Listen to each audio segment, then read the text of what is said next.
B cricket নিউজে সকলকে স্বাগত জানাই।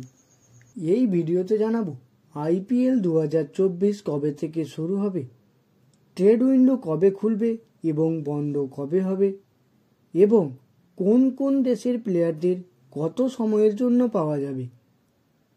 আজ আইপিএল 2024-এর মেনে নিলাম, আর আগামীকাল থেকে অর্থাৎ 20শে ডিসেম্বর থেকে আবার খুলবে আইপিএল 2024-এর ট্রেড উইন্ডো।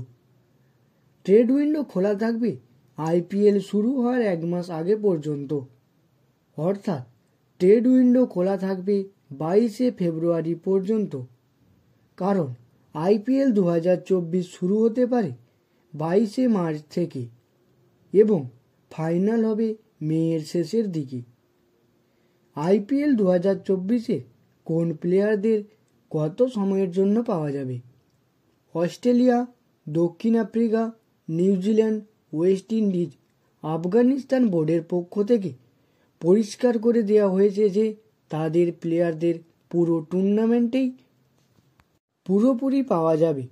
তবে ইংল্যান্ড, আয়ারল্যান্ড, শ্রীলঙ্কা এবং বাংলাদেশ বোর্ডের তরফ থেকে শর্ত সাপেক্ষে প্লেয়ারদের ছাড়ার কথা বলা হয়েছে।